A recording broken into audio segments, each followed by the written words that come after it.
बिस्मिल्लाहिर्रहमानिर्रहीम। अस्सलाम वालेकुम इस्लामिक टीचर के प्यारे दोस्तों, हम उम्मीद करते हैं कि आप खैरियत से होंगे। हमारी दुआ है कि अल्लाह पाक आपको खैर वाफियत से रखे। प्यारे दोस्तों, बाज लोग बकरे के कपूरे शौक से खाते हैं और बाज लोग इन्हें खाना चाहते हैं, लेकिन इनका जहन इस बारे में क्लियर नहीं होता कि आया ये कपूरे खाना दुरुस्त है या नहीं। तो दोस्तों, आज की वीडियो में हम आपको इस बारे में मुकम्मल तफसील से बताएंगे कि आया इस्लामी तालीमात की रोशनी में कपूरे खाना जायज़ है या नाजायज़, इस्लाम में इनको खाने की इजाज़त क्यों नहीं है, और क्या उस बर्तन में बाकी खाने पकाना दुरुस्त है जिसमें कपूरे पकाए जाएं। तो दोस्तों, इन सारे सवालात का तफसीली जवाब हम आपको बताने वाले हैं। इस बारे में मुकम्मल तफसील जानने के लिए वीडियो को आखिर तक ज़रूर देखिएगा। और अगर आप हमारे चैनल इस्लामिक टीचर की वीडियो पहली बार देख रहे हैं और अभी तक आपने हमारे चैनल को सब्सक्राइब नहीं किया, तो हमारी आपसे गुजारिश है कि आप हमारे चैनल को ज़रूर सब्सक्राइब कर लें और साथ ही लगे बेल के बटन को भी प्रेस कर लें, ताकि आपके पास फ्यूचर में हमारी अपलोड होने वाली मज़ीद इस्लामिक और मालूमाती वीडियोज़ का नोटिफिकेशन बर वक्त मिलता रहे। प्यारे दोस्तों, याद रहे कि हलाल और हराम चीज़ों के बारे में कुरान पाक में वाज़े इरशाद बारी ताला है, वयुहिल्लु लहुमुत तय्यिबाति वयुहर्रमु अलैहिमुल खबाइस। तर्जुमा, वो रसूल सुथरी चीजें उनके लिए हलाल फरमाते और गंदी चीजें उन पर हराम करते हैं। सूरह अल-आराफ आयत नंबर 157। दोस्तों, इस आयत का मजमून वाज़े है कि अल्लाह के रसूल सल्लल्लाहु अलैहि वसल्लम ने मुसलमानों के लिए पाक चीज़ों को हलाल फरमा दिया है और ऐसी चीज़ें जो खबाइस में आती हैं उनको हराम करार दिया है। इसीलिए चाहिए कि पाकीज़ा और हलाल चीज़ें खाई जाएं, और वो चीज़ें जो कि खबीस हैं, जिनको हराम कहा गया है या फिर मकरू कहा गया है, बहैसियत मुसलमान हमें उन चीज़ों को खाने से परहेज करना चाहिए। याद रहे कि जिस मुसलमान के पेट में हराम का एक लुक़मा भी चला गया तो उसकी 40 दिन की इबादत कबूल नहीं होती। इसलिए हर मुसलमान के लिए ज़रूरी है कि वो हर ऐसी चीज़ के बारे में इस्लामी तालीमात की रोशनी में तसल्ली कर ले जिस चीज़ को खाने में उसके दिल और दिमाग में कोई खुटका हो। तो याद रहे कि कपूरे भी ऐसी चीज़ों में शामिल हैं जिनको खाने में लोग न सिर्फ कराहियत महसूस करते हैं, बल्कि इनको खाने में क्लियर नहीं होते। इसीलिए आज हम ऐसे लोगों के जहन में मौजूद शकूक को ख़त्म करने जा रहे हैं और उन्हें बताते हैं कि ये कपूरे खाने के हवाले से कुरान और हदीस की क्या तालीमात हैं। दोस्तों, याद रहे कि अल्लाह ताला ने इंसान को अशरफुल मखलूक़ात पैदा फरमाया है और इस इंसान की फितरत को अल्लाह ताला ने नफीस पैदा किया है। हर इंसान गंदगी और गंदी चीज़ों से नफरत करता है और पाक और पाकीज़ा चीज़ों को पसंद करता है। तो याद रहे कि कोई भी सलीमुत्तबा इंसान ये पसंद नहीं करता कि वो ऐसी चीज़ें खाए जिसको हाथ लगाने में भी कराहियत महसूस होती हो। तो न जाने वो लोग जो इसको खाना पसंद करते हैं उनकी तबीयत इसको कैसे कबूल कर लेती है। आइए आपको कपूरे खाने के बारे में कुरान और हदीस की रोशनी में फुक़हा की आरा बताते हैं। एक बात जहन नशीन कर लें कि कपूरे चाहे बकरे के हों, बैल के हों या भैंसे के हों या फिर किसी भी हलाल जानवर के हों, तमाम के लिए यही हुक्म होगा। इसीलिए ये नहीं कहा जा सकेगा कि ये मसला तो बकरे के कपूरों के लिए था वगैरह वगैरह। तो दोस्तों, गौर से सुन लें कि फुक़हा के नज़दीक कपूरे खाना जायज़ नहीं है, क्योंकि शरई नसूस में हैवान के जिन 7 आज़ा के खाने से मना किया गया है उनमें कपूरे भी शामिल हैं। इस मुमानियत को बाज़ अहले इल्म हराम से ताबीर करते हैं और बाज़ मकरूह तहरीमी से।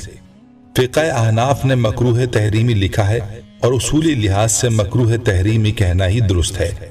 वाज़े रहे कि मकरूह नापसंदीदा को कहते हैं और तहरीमी का मतलब जो हराम से करीब हो।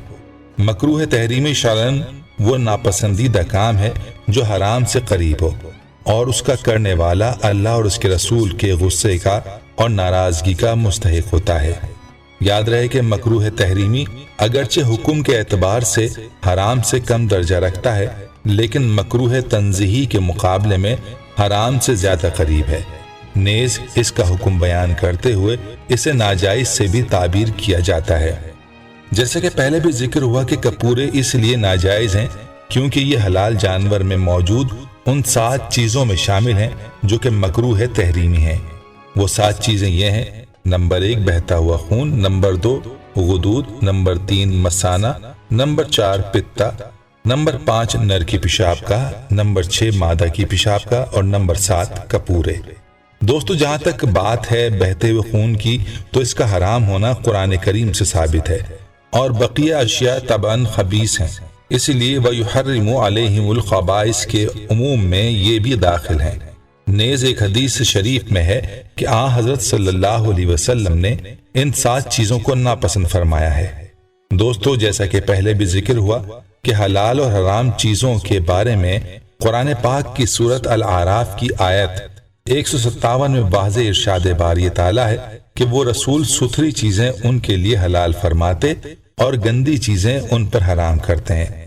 اور اس آیت کی تفسیر میں یہ حدیث بھی بیان ہوئی ہے کہ مجاہد رضی اللہ تعالی عنہ سے روایت ہے کہ رسول اللہ صلی اللہ علیہ وسلم نے بکری کے یہ اجزاء مکروہ قرار دی ہیں: اعلی تناسل، پسیے، اگلی پیشاب کا، گلٹی، پتا، مثانہ اور خون۔ کراہیت سے مراد کراہت تحریمہ ہے۔ دلیل یہ ہے کہ حضور صلی اللہ علیہ وسلم نے خون کے ساتھ باقی 6 چیزیں بھی جمع فرمائیں، اور بہتا خون تو حرام ہے، لہٰذا یہ بھی حرام ہے۔ امام ابو حنیفہ رحمۃ اللہ علیہ سے مروی ہے کہ خون حرام ہے اور میں 6 چیزوں کو مکروہ سمجھتا ہوں، یعنی آپ رحمۃ اللہ علیہ نے بہتے خون پر حرام کا نام بولا اور باقی چیزوں کو مکروہ کہا۔ اس لیے حرام مطلق وہ ہے جس کی حرمت یعنی حرام ہونا دلیل قطعی سے ثابت ہو، اور بہتے خون کا حرام ہونا تو دلیل قطعی سے ثابت ہے، اور وہ قرآن کریم کی نص مفسر ہے، جیسا کہ اللہ تعالیٰ نے سورہ الانعام میں فرمایا: قُلْ لَا أَجِدُ فِي مَا أَوْحِيَ إِلَيَّ مُحَرَّمًا عَلَى طَاعِمٍ يَطْمَعُهُ إِلَّا أَن يَكُونَ مَيْتَةً أَوْ دَمًّا مَسْفُوحًا أَوْ لَحْمَ خِنزِيرٍ۔ ترجمہ: اے حبیب مکرم صلی اللہ علیہ وسلم، آپ فرمائیں میں نہیں پاتا اس میں جو میری طرف وحی ہوئی کسی کھانے والے پر کوئی کھانا حرام، مگر یہ کہ مردار ہو یا رگوں کا بہتا خون یا خنزیر کا گوشت، یہ نجس یعنی حرام ہے۔ سورہ الانعام آیت 145۔ یاد رہے کہ بہتے خون کی حرمت پر اجماع امت بھی ہے۔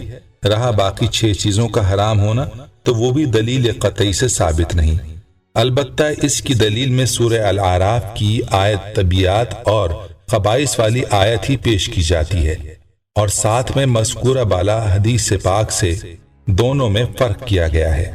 بہتے خون کو حرام اور باقی 6 چیزوں کو مکروہ کا نام دیا ہے، واللہ اعلم۔ دوستو یاد رہے کہ آج کل ہوٹلوں میں کٹاکٹ کے نام سے ایک ڈش بنائی جاتی ہے جو کہ بکرے یا گائے کے خستین یعنی کپورے سے تیار ہوتی ہے۔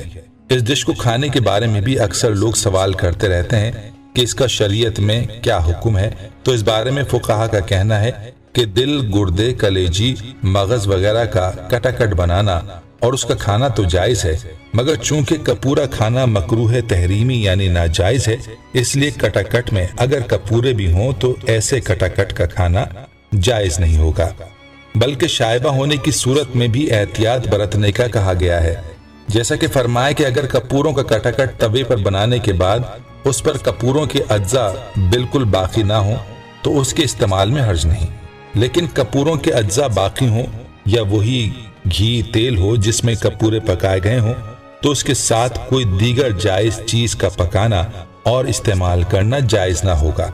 الغرض توے پر کچھ اور بنائیں تو یقین حاصل کرنا لازم ہے کہ اس میں کپوروں کے اجزاء نہیں ہیں۔ دوستو اسلام میں جائز اور ناجائز، حلال و حرام کی تمیز بہت ضروری ہے، اسی لیے چاہیے کہ اگر کسی چیز میں ذرہ برابر بھی شائبہ ہو تو اس چیز کے بارے میں علماء اور مفتی حضرات سے پوچھ لیا جائے، اور جب تک ذہن کلیئر نہ ہو جائے ایسی چیزوں کو کھانے سے اجتناب کیا جائے۔ اللہ سے دعا ہے کہ اللہ ہمیں دین کی سمجھ نصیب فرمائے اور اس کے مطابق زندگی بسر کرنے کی توفیق عطا فرمائے، آمین۔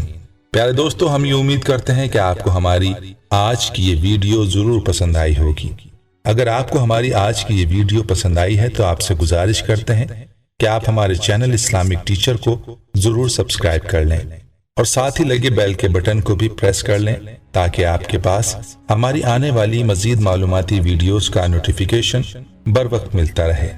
सब्सक्राइब के साथ साथ हमारी वीडियोस को लाइक भी करें और अपनी कीमती राय का इजहार कमेंट्स में जरूर करें। कमेंट्स में आप अपने सवालात भी हम तक पहुंचा सकते हैं। अल्लाह ताला आपको अपने हिफ्ज़-ओ-अमान में रखे। आमीन।